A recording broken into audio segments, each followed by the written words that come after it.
Eu cresci meio que vendo essa coisa de conversar com as pessoas que não estão necessariamente no seu mesmo, olhar no seu meio, olhar para elas, entender que você pode fazer algo. Desde muito pequeno eu vi esse exemplo assim. O projeto em que você se envolve como organizador, ele sempre vai ser o...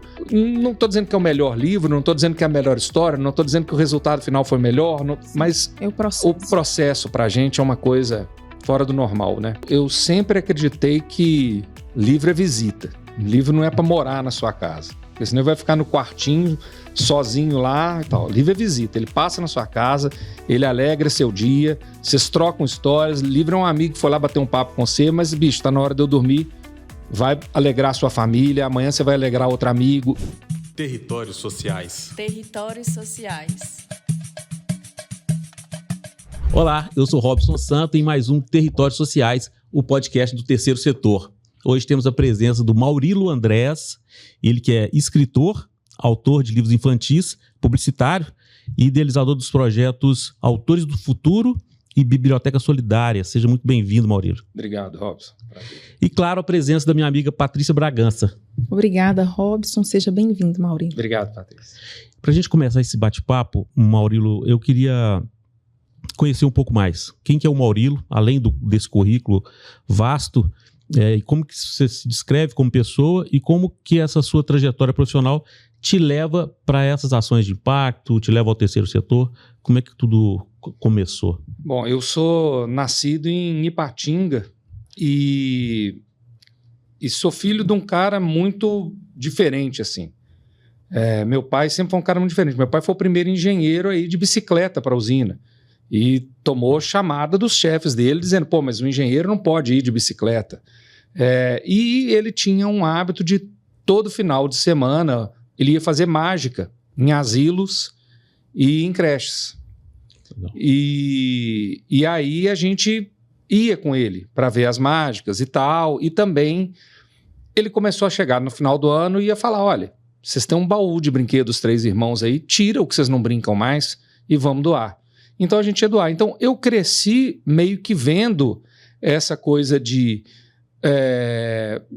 conversar com as pessoas que não estão necessariamente no seu mesmo, olhar no seu meio, olhar para elas, entender que você pode fazer algo. Desde muito pequeno eu vi esse exemplo assim. E depois, o gosto pela leitura eu sempre tive também. Minha mãe lia muito para mim, fui gostando de ler, e aí acho que foi uma coisa meio natural em algum ponto da minha vida eu entender que a escrita, né, e a leitura poderiam se transformar em um tipo de ação com impacto social. Porque eu já fazia, colaborava com o Fundo Cristão, até descobrimos que eu e a Patrícia nos conhecíamos de lá, já fazia esse tipo de atitude, mas muito em nível pessoal, né? E aí chegou em um determinado momento que eu entendi que o desejo de ler e de escrever podia se transformar em projetos que fossem beneficiar outras pessoas, além do leitor, propriamente dito, né? Ah, que bom. Que bom que você chegou nesse caminho. Muito bom. Maurilo, eu queria que você falasse da sua formação técnica. Você falou um pouco da sua história de vida e, sem dúvida, os pais, né? A nossa infância ela é muito importante nessa influência. Mas da sua formação, e qual foi a virada assim, de chave para associar aí a formação com projetos de impacto sociais, a literatura? Como foi esse caminho? Eu sou publicitário de formação. Então, mas eu brinco que eu não fiz vestibular para publicidade, eu fiz vestibular para redação. Eu já sabia que eu ia querer escrever, eu sempre gostei de escrever, sempre foi minha paixão, e eu até o 2º ano do ensino médio estava nas áreas de biológicas, e aí mudei, porque minha mãe, várias pessoas falaram, cara, você não é isso, você é uma pessoa que nasceu para essa parte de publicidade, de criatividade e tal. E aí sempre escrevi na profissão, e quando minha filha... Na verdade, quando eu descubro que minha mulher está grávida, eu comecei... E eu sempre gostei de literatura infantil. Sempre adorei histórias infantis. Mesmo adulto, eu tenho um problema que eu choro em filme infantil de fazer os outros passarem vergonha, assim. Não é problema. Tal. As pessoas passam vergonha. Então, quando eu comecei a me envolver com literatura infantil, quando eu soube que eu ia ser pai, foi meio que natural. Eu já tinha um livro de contos publicado, mas aí migrei para o infantil. Então, a minha entrada na literatura foi essa. E comecei a escrever e montei um blog, e aí alguém viu o livro, e aí publiquei o livro, minha filha pequenininha. E aí eu sempre fazia na parte social no sentido de doação, colaboração como doação. E umas amigas montaram um lugar chamado Casa da Santíssima, e aí me chamaram para colaborar de alguma forma, presencialmente, como voluntário, né? E não como doador. E aí foi lá que eu tive esse contato e que começa a história do Autores do Futuro. Então, essa é a próxima pergunta, né? É um nome bacana, assim, pensando no público, pensando na proposta. Eu queria que você falasse, então, de como surgiu isso, né? Você falou que começou ali a ideia, e principalmente dessa produção infantil coletiva. Como foi esse processo? Pois é, eu fui para a Casa da Santíssima para contar histórias. Naquele momento não existia ainda Autores do Futuro. Não, eu fui para contar histórias para os meninos. Você me contou essa história aí. Exato. É legal você falar daquele garotinho lá que era muito... Sim, mas eram 10 crianças de 7 a 10 anos. E eu fui e eles atendiam no contraturno escolar. Então tinha aula de culinária, tinha reiki, e eu fui para contar histórias. Só que eu cheguei à conclusão que os meninos, cara, não iam ficar sentados numa sala me ouvindo ler história, porque eu não sou um contador de histórias. Eu não sou um ator. Eu não faço uma apresentação. Então eu lia para eles, na verdade. Cara, celular na mão, ninguém estava ligando. E depois de algum tempo eu falei, cara, não está sendo bom para eles e não está sendo bom para mim. Preciso pensar em algo diferente. E aí me veio a ideia. Eu falei, poxa, eu virei para eles e falei, olha, se eu conseguir escrever livro, vocês também conseguem. Eu não sou mais inteligente que ninguém aqui. Vamos escrever um livro juntos? E aí é que eu comecei a montar esse projeto. E aí eu criei um formato que era um formato da participação desde o início da ideia. Então, eu chamava os meninos um a um, escondido, e fazia uma pergunta para cada um. Então, eu perguntava para um, por exemplo, fala um bicho. Eu perguntava para o outro, fala assim, fala um bicho que você acha que é malvado, que é vilão. Aí ele falava, fala um nome, fala uma profissão, fala uma coisa que você acha muito legal, né? E aí, no final, eu listava as 10 palavras e falava, olha, nós precisamos escrever uma história com um crocodilo e um pinguim no Parque das Mangabeiras, brigando por causa de um diamante. Fica à vontade, começa. E aí, assim que foi o primeiro Autores do Futuro. E tinha uma coisa, que é isso que o Robson comentou, que era, os meninos tinham que dar ideias, e aí a gente punha as ideias e eles votavam na melhor. Então, por exemplo, essa primeira cena foi como é que a gente começa essa história com um pinguim e um crocodilo no Parque das Mangabeiras. Aí algum menino falou, os dois nascem de ovos. Podemos começar com 2 ovinhos no Parque das Mangabeiras. Aí os meninos votaram, gostaram da ideia. E aí a gente escrevia, eu ia fazendo a redação para eles, aprovava com eles a redação, eles aprovavam o meu texto, e aí falava, tá, e agora? Próximo passo. Aí todos jogavam ideias e votavam. E teve um menino, esse menino ele era muito difícil de comportamento. Lá eram crianças em situação de risco social mesmo, assim. Das 10 crianças, 2 tinham presença paterna em casa. Tinha muitos criados pela avó, porque o pai estava preso e a mãe estava no crack, coisas assim. E aí um deles era muito agitado e sempre implicando com alguém. E aí um dia ele virou para mim e falou, eu não quero mais escrever o livro. Eu falei, mas por quê? Ele falou, porque eu dou um monte de ideia e ninguém vota nas minhas ideias. Eu falei, tá, mas deixa eu te falar uma coisa. Você chega aqui, joga o lápis das meninas no chão, caça briga com o outro menino, perturba todo mundo. Quem que vai votar na sua ideia, cara? Você pode ter a melhor ideia do mundo, você está tratando mal as pessoas, elas não vão... Aí ele, no dia seguinte, chegou e a primeira coisa que ele parecia um lorde, assim, tudo bom? Nossa, como é que foi? Que legal, você gostou da aula hoje? Puxando a cadeira.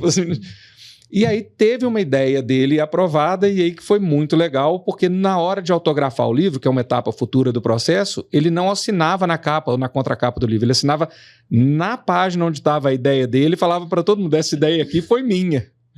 Então esse processo ele foi muito legal, porque não era só escrever uma história, era saber perder, era saber defender, argumentar a sua história, era pensar em continuar uma ideia que muitas vezes não era sua. Você tinha que pegar a ideia do outro e adaptar, falar, pô, eu não estava pensando em ir por aí, mas já que ele falou isso, quem sabe se a gente fizer isso? Então era colaborativa mesmo, desde o início. E aí nós fechamos a história e aí vinha a segunda parte. Não é uma história, Eu quero um livro. Fazer uma história não é fazer um livro. O que a gente precisa fazer o livro? A gente precisa de ilustrador.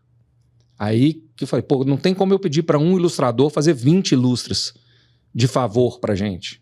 Então o que eu fiz? Eu chamei 20 ilustradores e dei um trecho do livro para cada um, e aí cada um fez uma ilustração. Então ele é um livro escrito coletivamente, colaborativamente, e ilustrado coletivamente, colaborativamente. Então cada página do livro tem uma ilustração diferente, tem uma carinha diferente. Então foi muito legal. Aí fizemos o crowdfunding, né? O financiamento coletivo do livro, e imprimimos 2.000 unidades. 1.000 para distribuir para escolas públicas, para as crianças terem, e 1.000 para eles venderem e conseguirem recurso para manutenção da Casa da Santíssima. E aí foi muito legal. Nós levamos, eles foram falar na Itatiaia, foram entrevistados pelo José Lino, saíram no estado de Minas, fizeram o lançamento do livro na leitura do Boulevard com o pessoal. Assim. Então foi muito bacana, e eles ficaram muito orgulhosos, assim. Interessante. E autoestima, né? Aí quando acabou o livro, a gente falou, vamos fazer uma música, vamos fazer não sei o quê, e aí eles vão... Maurílio, assim, é interessante porque dessa sua trajetória, né, com projetos sociais, você traz como um princípio de trabalho com comunidades e com os públicos que a gente atende, a participação. Sim. E a participação, colaboração, e você foi fazendo isso de uma maneira muito intuitiva, né? Foi. Entendendo, aprendendo ali com o processo. E a minha pergunta é exatamente essa, assim, desse processo que você vivenciou, qual é o impacto que você percebe para além, né? Porque a produção de um livro é o que você falou, não é só o produto. A obra. Não é só a obra. Não, a gente via muito... Tinha uma menininha que não falava no grupo. Uhum. Ela não... Isso é muito legal. Ela só falava pi, pi, pi, pi, pi. Ela tinha um bloqueio que não era de fono. Era um bloqueio. E ela só falava isso. E aí eu tinha que envolver ela no processo. Quantos anos? Ela tinha 7. Ela era mais novinha ou uma das mais novinhas. E aí eu perguntei para ela... Eu tinha que fazer uma pergunta para ela. Né? Porque senão como é que ela ia participar do processo? Então, às vezes, eu podia perguntar e ela apontar uma coisa, mostrar, mas eu perguntei, qual nome que você acha que pode ter o jacaré? Aí ela falou, Pipipi. Então, o livro chama Pipipi, ou qual nome pode ter o pinguim? Ela falou Pipipi. Então, o livro chama Pipipi e o Terrível Crocodilo Coringa. Então, a participação dela está no título do livro. Inclusão. E ela votava em todas, ela comprava as ideias, ela não conseguia... falar, mas ela se expressava de outras formas e conseguia participar. Mas é que nem você disse, assim, então eu acho que a capacidade de argumentar e de defender as ideias sem perder a paciência, sem apelar, sem ficar nervoso ou sem se retrair quando a ideia não é aceita, porque eram crianças muito fragilizadas, então elas respondiam muitas vezes com agressividade, quando não conseguiam ou não achavam justo o que tinha acontecido, ou com passividade. Se alijava do processo e não queria participar. Então essa capacidade de argumentar e de defender, de entender, olha, eu falei, eles entenderam e votaram, isso foi uma conquista grande deles. E a gente viu isso que ficou durante um bom tempo, sabe? Com o tempo que eu acompanhei, isso ficou muito presente na forma deles lidarem. Então outra coisa foi saber trabalhar em conjunto. Não foi sua ideia que venceu, mas como que a gente faz a ideia que venceu dar certo, ficar melhor ainda? Né? A capacidade de perder, a capacidade de dialogar, a capacidade de sustentar uma coisa que às vezes é chata. Assim, quando não é a sua ideia e está todo mundo discutindo, cara, sua tendência é falar, que saco, mas não, se mantém ativo, se mantém participativo. Então, eu acho que foram muitos ganhos, assim, e depois a autoestima de virar. Acho que eu contei isso para você. Quando eles foram na escola autografar os livros, quando você tem 7, 8, 9 anos, tem sempre um cara de 16, que é o craque do futebol, ou que é o bonitão, que você fica assim, nossa, aquele cara. E os meninos faziam isso, então eles autografando o livro. Você viu? Eu autografei o livro do fulano. Ele veio aqui. Você viu a fulana, pegou aqui. Então, assim, até para autoestima, eles verem um ídolo da escola ir lá e pedir um autógrafo para ele, sabe? Teve uma coisa engraçada, a gente estava indo para Itatiaia para entrevista e não dava para levar os 10 meninos. Então nós temos um sorteio de um menino e uma menina. E a menina, cara, ela era fã, ela já tinha falado que era fã do Juscelino e tal, não sei o quê. Só que foi muito engraçado, porque ela não sabia o nome dele. Ela foi no tempo inteiro no carro cantando Juscelino. Então, essa alegria de chegar a encontrar um cara que ela ouve no rádio todo dia, que a mãe adora e que não sei o quê.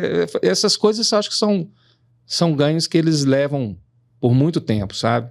Fizeram um negócio, virou um produto, todo mundo viu, gostou, saiu no jornal, a pessoa aplaudiu. Se não tivesse saído no jornal, na comunidade deles foi valorizado, sabe? Isso para criança é um negócio assim, transformador e vai ficar na memória para sempre, né? E o físico, né? O livro vai estar lá com eles. E essa condição de fazer algo, né? Produzir um livro é muito distante para quem mal tem uma escola de qualidade, né? Então, assim, você conseguir produzir um livro, ter o seu nome na capa de um livro é um negócio... E como que tá esse projeto, Maurílio? Autores do Futuro hoje, você embalou como um produto? Isso. E como que funciona? Você vende o projeto para quem quer apoiar, leva... Como é que é? Hoje a gente trabalha... Depois disso a gente fez com o Fundo Cristão, nos 50 anos do Fundo Cristão.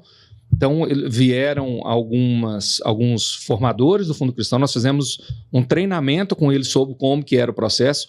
Cada um deles levou, então nos 50 anos do Fundo Cristão para as Crianças, tinha um livro com 50 histórias de 50 comunidades feitas pelas crianças. Então, é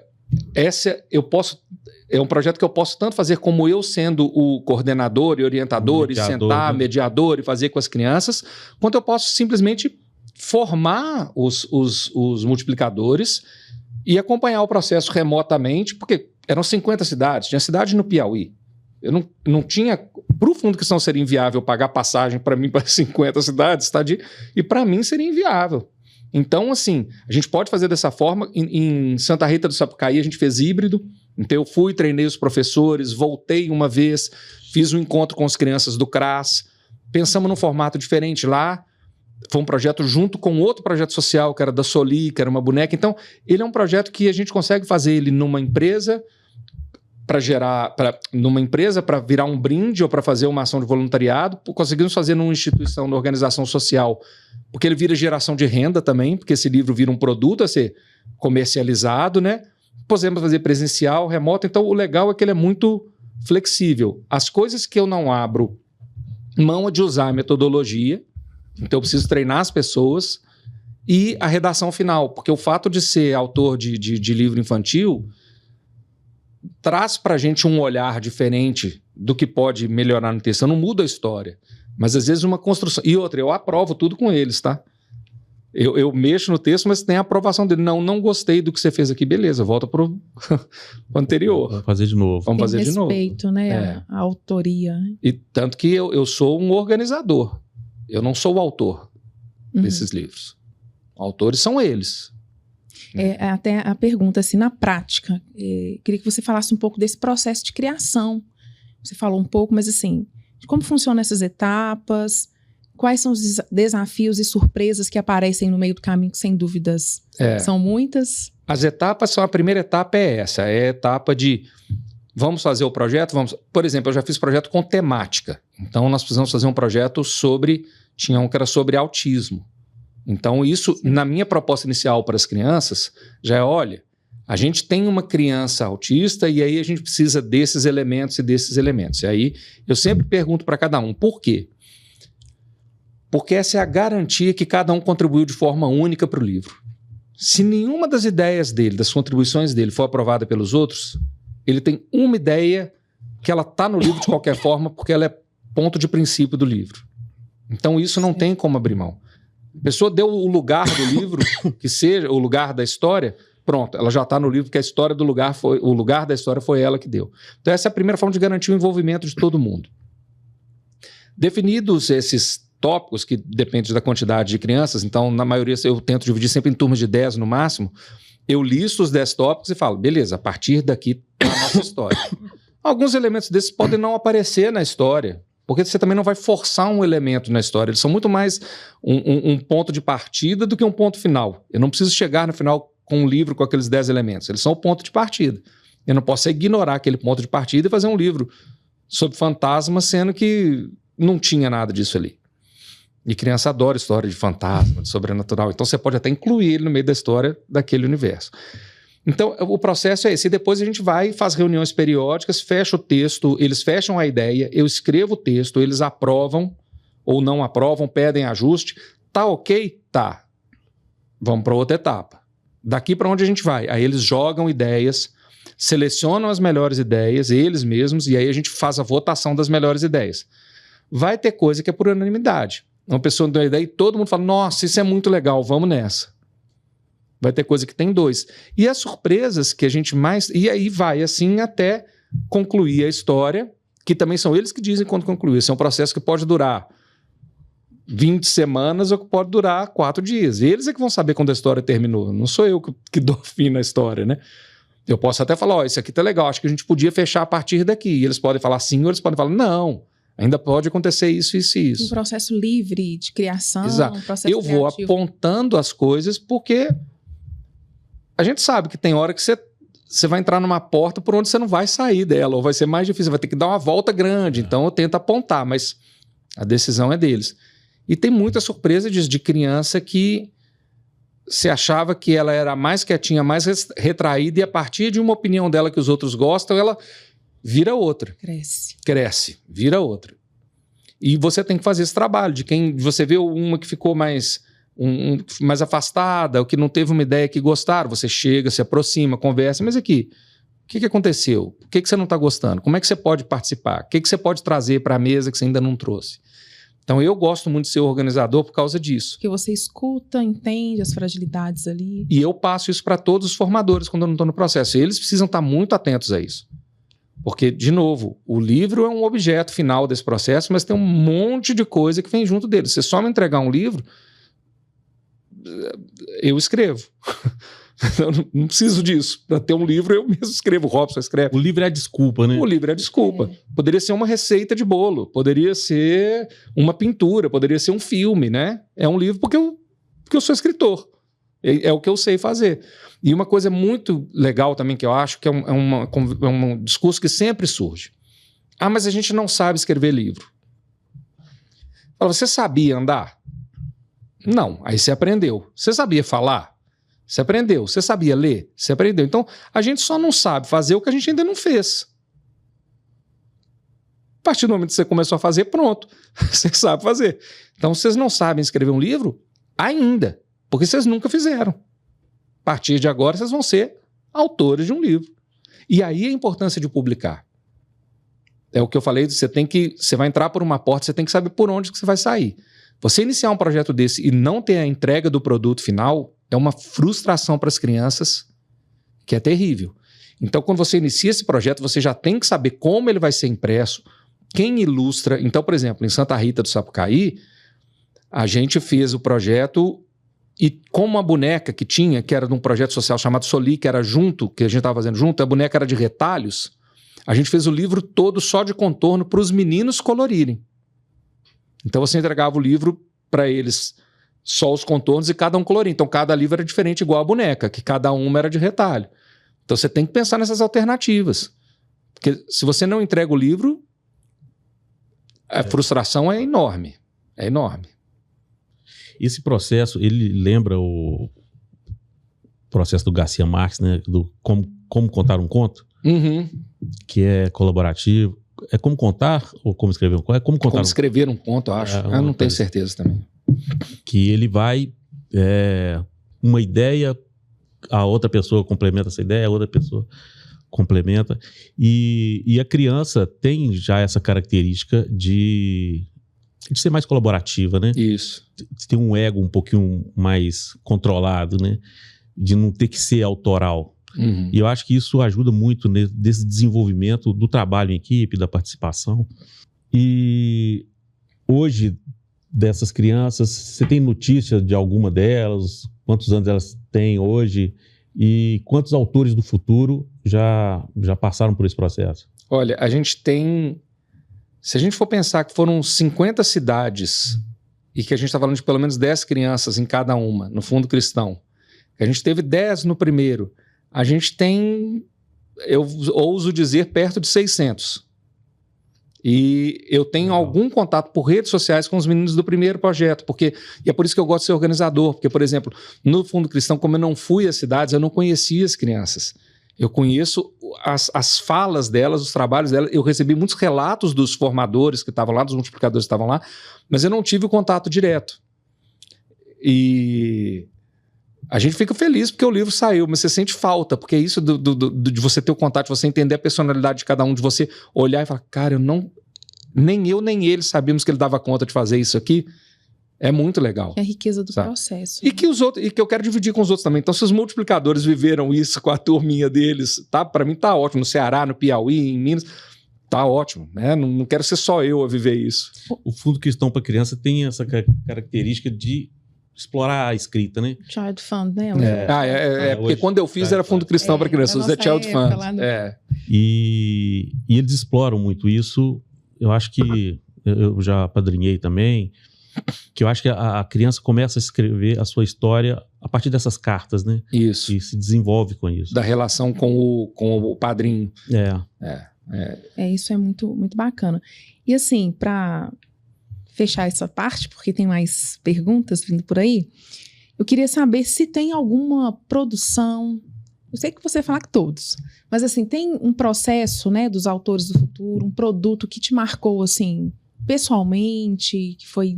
Eu acho que o primeiro, como foi o que eu fui descobrindo o que eu estava fazendo enquanto eu fazia, e foi junto com as crianças, e eu estava lá como organizador muito presente toda semana, ele mexeu muito comigo, porque eu pude ver as histórias das crianças. Então, tem um caso lá que a gente estava indo para Itatiaia, e os meninos conversando, e um virou pro outro e falou assim, não, mentira, a gente estava indo gravar um clipe que a gente fez depois nós fizemos um clipe com eles compuseram a música, ilustraram, o pessoal animou, fizemos um clipe.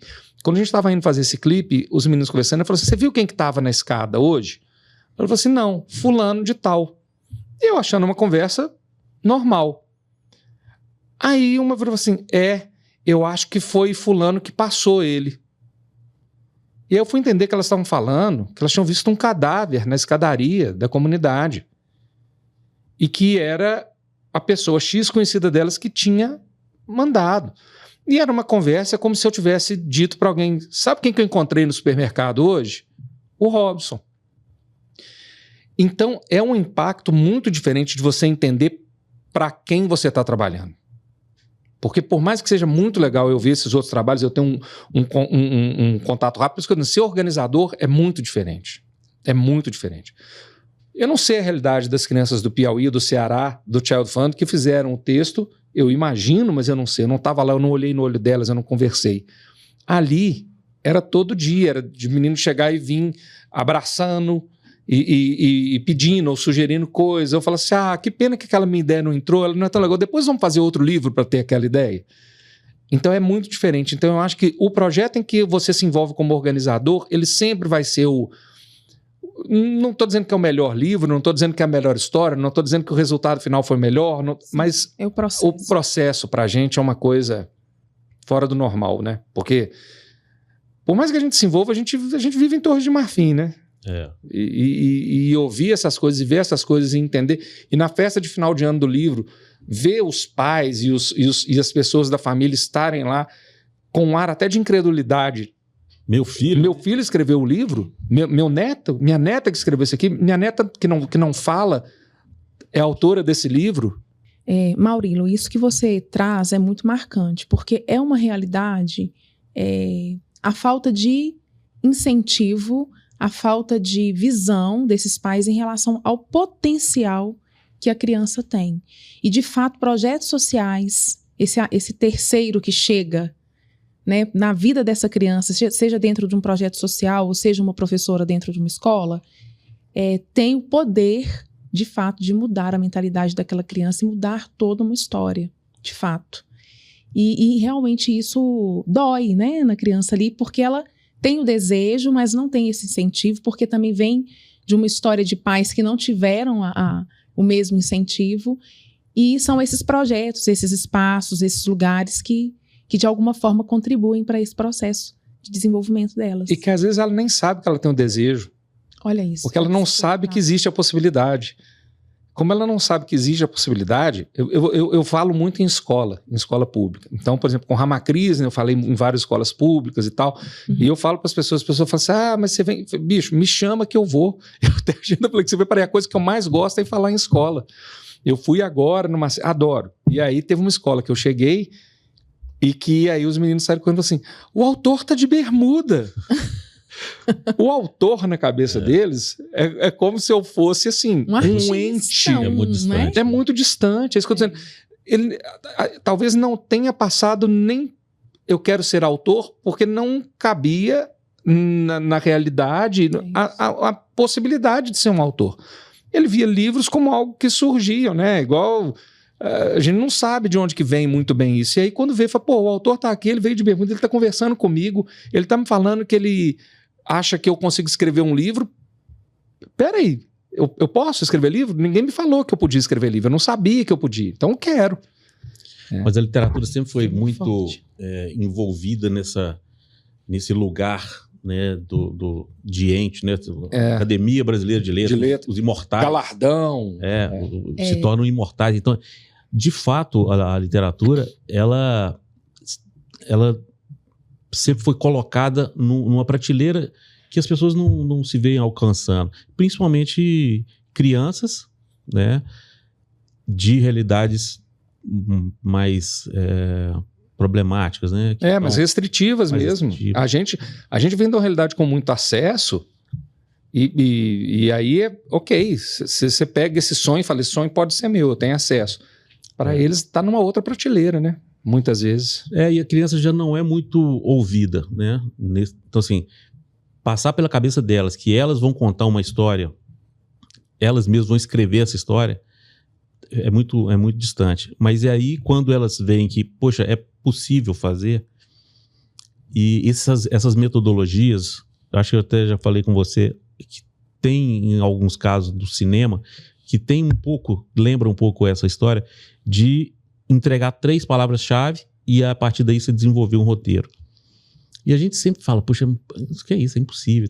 E quando você consegue fazer, você vê que tanto redigir, tanto criar o roteiro, quanto produzir, é possível. Sim. E vendo a possibilidade, os horizontes se abrem, né? O teto, o pé direito fica um pouco mais alto. Você começa a enxergar que, poxa, eu posso fazer isso.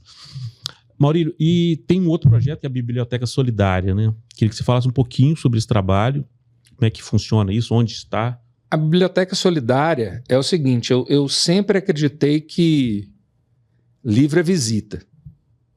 Livro não é para morar na sua casa, porque senão ele vai ficar no quartinho, sozinho lá e tal. Livro é visita, ele passa na sua casa, ele alegra seu dia, vocês trocam histórias, livro é um amigo que foi lá bater um papo com você, mas, bicho, tá na hora de eu dormir, vai alegrar a sua família, amanhã você vai alegrar outro amigo. Então, como eu sempre li muito, o que eu fazia? Eu pegava todos os livros que eu lia no final do ano e trocava esses livros, vendia esses livros para as pessoas na verdade era no meio do ano, vendia esses livros para as pessoas por um preço de um cobertor. Então não interessava se era obras completas de Machado de Assis ou se era um livrinho, qual que é o preço? É um cobertor. E aí eu comprava cobertores e aí eu levava esses cobertores e doava no Morro do Santa Lúcia, ali no Morro do Papagaio, que eu sou parceiro de uma creche lá, que é a Morada Nova, há muitos anos. E aí depois eu comecei a falar, falei, poxa, tá sendo legal, porque, primeiro, a gente sabe que tem livros que você não vai ler de novo. Você sabe que tem livros que você vai ler de novo. Então, por exemplo, Meu Grande Sertão Veredas está lá em casa. Ele não vai virar nem cobertor nem panetone. Ele vou ler de novo. Tem outros que você lê e fala, legal. Tem mais 5 mil livros que eu nunca li, que eu quero ler. Eu não vou reler esse aqui de novo. Ele é muito bom, mas tem outros para ler. Então, eu comecei a fazer isso. E a Biblioteca Solidária começou a ser legal porque eu comecei a postar os livros que eu tinha acabado de ler e as pessoas começaram a reservar antes de eu fazer a Biblioteca Solidária. Quando for sair, eu quero esse.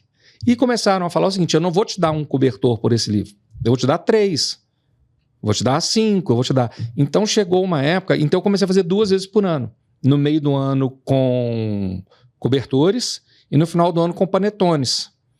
E aí teve uma vez que foi muito legal que eu fui ao eu tô falando um nome de marca, que um monte de nome de marca, tem problema? Não tem problema tá. nenhum. Eu fui ao Super Nosso comprar os panetones. para entregar, porque é ali pertinho da minha casa e pertinho da Morada Nova. E aí eles falaram, olha, a gente recebeu um pedido da Fiat, você tá comprando mais panetone do que a Fiat esse ano. E o carro foi com o banco de trás tomado, o porta-malas tomado e o banco da frente tomado. Então, quando eu cheguei e fui distribuir para a Morada Nova, começaram a chegar outros moradores do morro e pedir, você me dá um? Eu tô sem comer. E aí a festa virou, pô, era muito panetone. Foi um tanto para a creche, foi um tanto para eles venderem no bazar deles e conseguirem dinheiro, porque esse é um dos objetivos também, eu acho. O livro, se ele gera fonte de renda, ele é melhor que o livro. O panetone, se ele gera fonte de renda, ele é melhor que o panetone. O cobertor não, é mais prático. O cobertor é para tirar o frio, mas se você pode gerar produtos que geram renda para fazer outras coisas que são uma necessidade maior do que um panetone, né? Isso é legal. E aí esse foi um projeto que durou durante muitos anos e que eu só quase não faço ele hoje porque eu tenho lido menos, então não dá volume. Mas eu preciso tomar vergonha na cara e voltar a ler mais, porque ele é um projeto muito bom de fazer. Você acaba envolvendo outras pessoas também na ação, né? Então, exato. Que, eu quero um livro, vou dar um cobertor, não, posso dar 3. Isso. Né? E ela passa a conhecer o problema que você está tentando causar impacto. E às vezes quer ir lá na Morada Nova ou onde quer que seja, né? E colabora de outras formas e pensa em outros projetos. A ideia é sensacional e a minha sugestão é você formar outros Maurilos para fazer isso. Pois é, porque aí entra uma coisa. Chegou uma época que teve uma edição que eu aceitei doações de livros. Aí ficou pesado para mim. Eu não tinha nem onde colocar livro lá em casa, tinha que vender. E aí as pessoas... Sabe aquele negócio quando fala assim, você tem que explicar que ao doar um brinquedo, doe um brinquedo que esteja funcionando e em bom estado? Sim. Você não deveria ter que explicar que um carrinho com uma roda não é um brinquedo que você está doando para alguém? Então as pessoas jogavam um livro... Você viu que eles estavam limpando os livros antigos. Quer dizer, não todo mundo, muita gente colaborou de coração aberto com livros muito legais e tal. Mas tinha gente que você pegava e tinha lá, por exemplo, o livro de física que a pessoa usou quando tinha 17 anos e que estava na casa dela até lá. 60 anos. E aí eu ficava com esses livros em casa e acabava que eu doava esses livros para algum lugar, até para reciclagem. E aí começou a me dar muito trabalho. Foi um ano muito trabalhoso, assim. E o resultado foi muito pouco diferente do que quando eu fazia com os meus livros. Então, eu não pensei nesse novo formato, mas essa ideia sua é boa. De novo, vamos pensar em formar colaboradores, células de biblioteca solidária para que as pessoas façam. Porque aí... E, de novo, é isso, né, gente? Vai doar um agasalho? Tem que doar um agasalho que vai tirar o frio da pessoa, não um trapo. Vai doar um brinquedo? Dou um brinquedo que a pessoa possa brincar. Não uma coisa para jogar fora, né? Não é descarte, né? Não é descarte. Isso é importante. Falando dessa questão da leitura, o acesso, né, o direito de ler, o acesso à leitura, ele de fato, ele deveria ser para todos, e a gente sabe que ainda não é.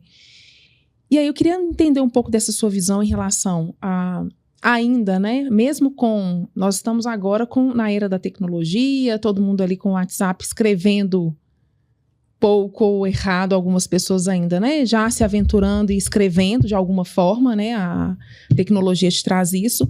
Mas essa leitura de qualidade, estamos distantes ainda, né? Então, queria um pouco da sua visão a respeito disso e como que você percebe o papel da sociedade no acesso a esse direito. Sim, eu acho... Você usou um termo que é leitura de qualidade, que eu sempre briguei muito, que eu falo o seguinte, leitura de qualidade é que te faz ler. Se você lê um autor X, ou se você lê Machado de Assis, ou você se lê, aí eu agora vou entregar a minha idade, a revistinha do Zé Carioca, não interessa. Se te faz ler, se está te colocando naquele... Está melhorando a sua capacidade de concentração, de compreensão, está ampliando o seu universo, está melhorando seu vocabulário, porque ler é tudo isso, né? Está te melhorando a imaginação, está te trazendo conteúdo, assunto. Leia, cara. Eu nunca vou julgar o que você está lendo. Mas você tem que ter acesso para escolher que você não está lendo aquilo só porque é aquilo que você tem. Aí, para mim, está a diferença. A definição de qualidade é individual, mas você precisa ter acesso para poder escolher o que é de qualidade para você. Não adianta eu te dizer que o meu livro favorito é Grande Sertão Veredas e você começar a ler e falar assim, muito difícil, muito chato. Isso não é leitura de qualidade para você. E você pegou um outro livro que eu não gosto, mas você falou, eu adorei isso aqui. Eu li, como é que chamava? Tinha um autor best-seller, Sidney Sheldon. Sidney Sheldon. Esse é... Cara, lê tudo de Sidney Sheldon, cara. Se você pode escolher e é o que você gosta, leia tudo de Sidney Sheldon e tudo que seja parecido com isso. Mas a pessoa precisa poder escolher. Ela não pode ler aquilo porque ela só sabe daquilo ou só tem aquilo. Então eu acho que esse acesso é fundamental e eu fico vendo... Durante muito tempo teve um movimento muito interessante nas bibliotecas públicas aqui de Belo Horizonte. E eu valorizo muito o que eles fazem aqui. Eu hoje acompanho menos nos 2 últimos anos. Quando minha filha era menor, eu acompanhava mais por interesse, né, paterno. Mas eles faziam muitas atividades interessantes, muitas coisas legais. E isso é fundamental, porque o livro ainda é um produto caro. Então, a biblioteca e esse tipo de projeto de escrita, de doação de livros, é muito válido e muito importante. Necessário. E a luta é dura, porque assim, a tela é muito sedutora, né? Muito. Dopamina rápida. Rápida. Você está andando na rua, olhou aqui, recebeu sua dose, saiu, é fácil de consumir. O livro você leva, você esquece, você deixa. É um produto unifunção, enquanto a tela é multifunção, né? Então, assim, é uma luta difícil, mas acho que a gente tem que estimular e garantir o acesso, e aí, infelizmente ou felizmente, cada um vai traçar o seu caminho. A gente não pode negar o direito de escolher. Sim. Entendeu? Tá aqui. Não quer, não gosta, não... direito seu. Agora, não uso porque eu nunca vi, porque eu não sei, porque não tem aqui perto, é que não dá. Aí é que complica. Esse que é o grande gargalo, né? Tinha aquele projeto. A importância desses projetos. Tinha aquele projeto, não sei se era um projeto, uma ação, que era Abandone um Livro, você lembra? Lembro. Que tem muito tempo que a gente não vê mais, que as pessoas abandonavam um livro no banco da praça. Eles fizeram em ônibus também. Em ônibus. Que tinha os livros nos ônibus, você podia pegar e podia deixar um livro. O que eu acho é que, como não há um interesse, como já houve, espontâneo pela leitura, esses projetos são muito legais, mas eles acabam pregando para convertido. Só quem gosta de ler, né? Quem gosta de ler vai pegar e vai... Que tá ótimo também. Se você tá propiciando alguém que gosta de ler e não tem condição de comprar um livro achando de ler, tá ótimo. O objetivo de formar leitores e de formar escritores é que eu acho que ele atinge pouco. Que nem eu falei assim, eu tive que pegar os meninos e falar assim, vamos sentar e escrever um livro? Vocês vão ter o livro na mão? E eu falei isso... pensando, mas eu não tinha certeza. E beleza, e se o crowdfunding não tivesse dado a grana? Eu ia ter que tirar do meu bolso e pagar o livro para eles. Entendeu? Então, assim, hoje eu já sei, hoje eu já me programo antes, eu já tenho que captar uma verba antes, eu já tenho que entender como é que funciona. Tem que ter uma instituição, mas o primeiro foi uma loucura. E que deu super certo, mas... E o que você acha, Maurício? Você tem livro que está sob avaliação do Ministério da Educação. Isso. O que aconteceu, em que momento que a gente parou de gostar de ler? Então, se a gente tinha, assim, na nossa época, somos mais ou menos da mesma idade, aquelas coleção Vagalume, como para gostar de ler, para gostar de ler. E aí a gente vê cada vez mais as livrarias fechando, né? Nós somos de uma época que tinha na Savassi umas 4, 5, que estão fechando. Por que as pessoas não querem mais ler? Como que, na sua visão, o Ministério da Educação pode fomentar essa geração de novos leitores? Eu vejo muito que é o seguinte, de uma forma geral, a gente se acomoda. A humanidade se acomoda. Você pode ir de carro na padaria que está perto da sua casa, mas você pode ir a pé na padaria que está perto da sua casa, mas você vai de carro porque é mais cômodo, porque não tem tempo. Então, tudo que vê para deixar a gente mais acomodado, nos dois sentidos, que é cômodo e acomodado, a gente adota. Então a gente prefere ver uma televisão, ver um desenho, uma história em quadro, uma história de desenho. E eu sou roteirista de animação também, tá? Tem uma minha no ar agora, então eu não tenho nada contra. Mas o que eu estou dizendo é que antes você tinha 3 canais. A oferta era muito menor do que a do livro. Então, acho que quando você passa a ter uma oferta gigantesca de conteúdos infantis na tela, antes era televisão, você não ia deixar o menino ver. Agora O celular está aqui, deixa eu ver aí no seu. Outra, você tinha que esperar o horário do desenho. Quando você passa a ter um canal só de desenhos, quando você passa a ter um YouTube em que ele seleciona, vai vendo. Então foi criando uma facilidade muito grande de acesso a conteúdos para crianças, muitos deles de qualidade, e que vão substituindo. O livro é uma coisa que te requer tempo. Você tem que parar, sentar, ler, tem que ter um espaço com iluminação, tem que ter uma postura para você ler. Se você lê torto, fica ruim, não sei o quê. O livro é um ritual. Enquanto que esses outros consumos de mídia, eles são... O livro é um jantar e sem menor desprezo pelo salgadinho que eu adoro, o outro é um salgadinho. O outro é um fast food ali, né? É um fast food. Então, assim, ele não vai te nutrir igual o livro te nutre. Mas ele tá fácil, ele tá rápido, ele é gostoso. Então, eu acho que é isso, assim. E acho que a gente tem que entender as medidas das coisas, assim. O livro não vai retomar o papel que ele tinha na nossa época. As crianças não vão brincar de carrinho rolimã, igual a gente brincava na nossa época. Isso foi. A gente precisa preservar isso como uma opção. E entender que é importante investir nisso. E o trabalho como é que faz é esse. É uma seleção de obras que tem a ver, que cumprem objetivos. Cara, é muito legal o processo para escrever um livro para entrar no MEC. Eu já tive 2 aprovados e é muito legal, porque a gente acha que é mandar um livro. Não, cara. O pedagogo fala, você tem o livro dos exercícios, o que os alunos podem aprender com esse livro, o que os professores podem usar. Então, assim, eu que não sabia disso, eu só escrevi. É um processo sério e gigantesco. Então, eu acho que... E aí eu não estou julgando uma gestão do MEC ou outra, mas o que eu estou dizendo é que o trabalho do MEC enquanto instituição é muito bem feito. Você está fazendo o que a gente falou que ele pode fazer, que é deixar disponível boa literatura. Mais do que isso, ele pode ter exercício na sala de aula, ele pode treinar os professores, mas é muito difícil você garantir que a pessoa vá, né, abrir mão do salgadinho e preparar o jantar, né? É uma questão mesmo de compreensão da importância disso para a vida, né? Então tem um outro trabalho de base aí.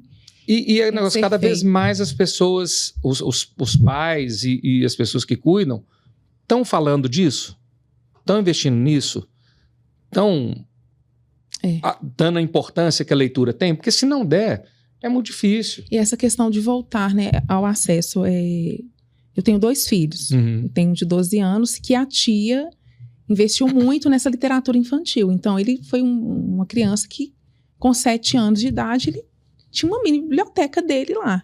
E agora tem o segundo, que vai fazer 1 ano e meio, e os livros ficam espalhados, eles já ficam acessíveis ali, então ele já pega, e aí já vê algum personagem ou outro, mas é um bebê.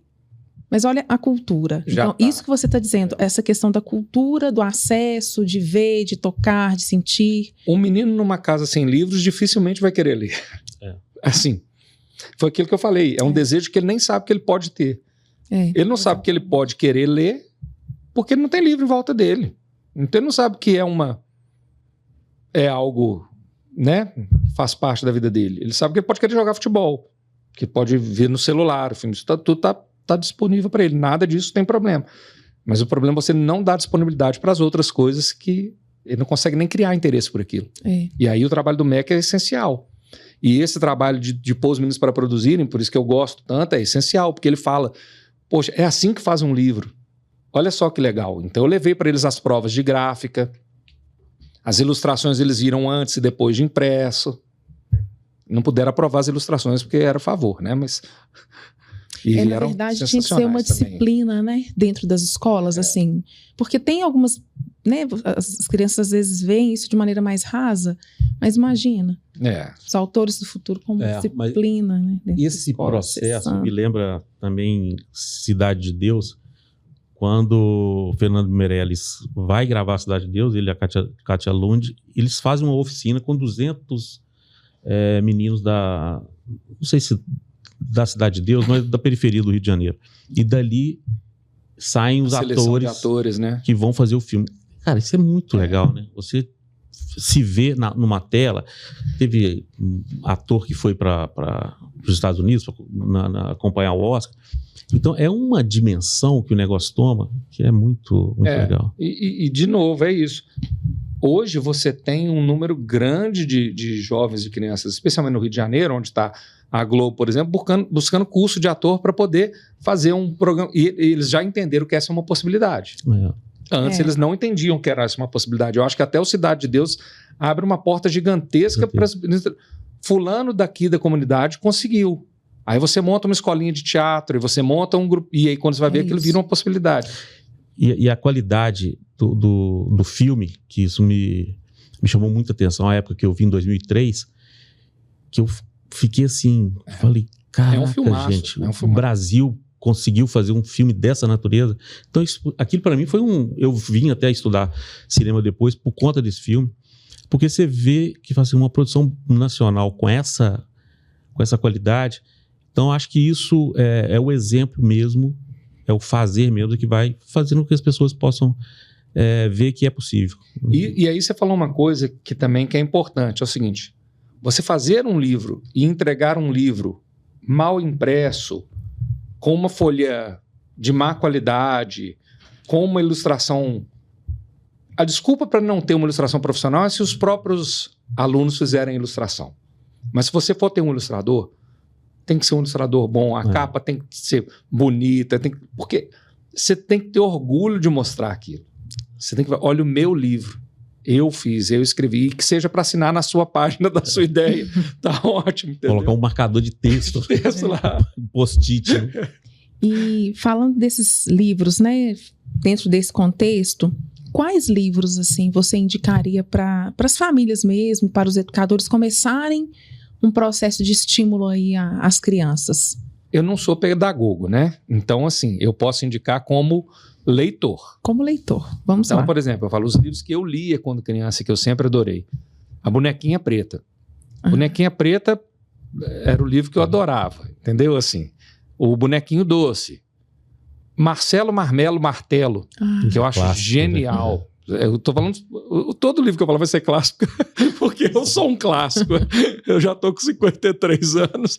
Então, esses livros que eu li, e aí os que eu li com a minha filha, a Cossack Naif, e aí de novo entra a questão do custo, tá? Porque a Cossack Naif era uma editora cara. E eu comprei muitos livros na Cossack Naif, porque era um investimento que eu fazia de ter livros de qualidade para minha filha, assim. Então tem um livro que chama A Onda, de uma coreana chamada Suzy Lee, que é um livro que não tem palavras, ele é um livro só de imagens. Legal. Eu tenho esse livro. É maravilhoso. É lindo. É maravilhoso. Assim. A ilustração dele é maravilhosa. Linda. Então, assim, outro livro que eu gosto muito, Monteiro Lobato, o que eu acho? Que eu percebi, eu sempre gostei muito de Monteiro Lobato. A geração da minha filha tem uma relação diferente com Monteiro Lobato. Que ele tem vários personagens e várias situações e várias coisas de linguagem. Então, assim, eu recomendo Monteiro Lobato, mas eu entendo que uma criança de hoje possa não se sentir atraída por Monteiro Lobato. E Monteiro Lobato foi meio cancelado também, né? É isso que eu tô dizendo. Tem as questões da forma de tratar a tia Anastácia, tem algumas coisas assim. Mas, tirando isso, o texto é mais... É legal demais. É muito, eu tinha coleção de Monteiro Lobato, mas eu senti que a reação da minha filha com Monteiro Lobato foi totalmente diferente da que eu tinha quando eu era criança. O Maurílio, isso é tão fato. Nós pegamos uma coleção tradicional desse filho, meu filho mais velho. E aí, de fato, aí começamos a ler, né? E quando aí ele cita sobre tia Anastácia, e aí ele compara, né, as pedras pretas, a forma de lidar com ela como, né, a doméstica. Ele tomou um impacto. Eu não quero ler isso mais. Porque ele já tem um nível de consciência em relação ao... Isso, e que a gente na época não tinha. Quer dizer, eu não tinha, não posso falar. Por outro lado, tem as histórias, as aventuras das crianças ali que você vai... O Reino das Águas Claras, aquelas coisas todas. Eu acho maravilhoso. Não teve... E tem aí, pegando da minha filha, que ela gostava muito também, por exemplo, Pilar. Nós falamos sobre Pilar. O mundo de Pilar. Né? O mundo de Pilar. Então tem Pilar no Egito, Pilar no Machu Picchu, sei lá pra onde que Pilar ia. Mas que ela adorava também. E ela tinha uma que ela gostava muito, que era Judy Moody. Então, assim, são livros que são séries. E eu gosto desses livros que são séries, porque é mais lógico você querer ler outro se você gostou. Se você lê um livro que é solo, você pode querer ler outro do mesmo autor e não gostar. Não se é uma série de 10 livros, você está praticamente garantindo que aquela criança que ia ler um livro vai ler 10. Uma estratégia boa. É uma estratégia boa para você criar um leitorzinho ali, sabe? Muito bacana. Muito legal, gente. Papo muito bom, mas infelizmente estamos chegando ao final dessa conversa deliciosa com Maurilo Andréas. Maurilo, queria deixar o microfone para você falar dos seus contatos, de pessoas que estiverem interessadas no projeto, no Leitores do Futuro e que queiram apoiar, realizar nas suas empresas. Fica muito à vontade. Bom, primeira coisa é que meu nome é difícil, tá, gente? Então eu vou passar aqui, Maurilo Andréas. Então meu e-mail para contato é mauriloandreas@gmail.com. E eu tenho também o Instagram, que é @maurilão, sem o tio. Vocês podem ficar à vontade para me procurar. A gente faz o Autores do Futuro dentro do formato e eu acho que a gente pode desenvolver novos trabalhos de literatura, de escrita coletiva a partir da necessidade também, entendeu? Eu acho que tem muitas vezes as pessoas ficam, mas eu não queria algo desse jeito, então vamos construir algo junto. Acho que o importante é a gente realizar esses trabalhos, criar um hábito de leitura, criar um interesse pela leitura, criar produtos que vão poder ajudar aquelas instituições e aquelas pessoas, entendeu? Estou à disposição e se tiver a ver com leitura e escrita, contem comigo aí. Muito bom. E eu quero agradecer a você que nos acompanha, que nos acompanhou, que pedir a você que curta, que compartilhe esse conteúdo. A gente precisa de todos vocês para a gente fazer essa mudança tão necessária. Mais uma vez, obrigado e até o próximo Territórios Sociais. Territórios Sociais. Territórios Sociais. Territórios Sociais.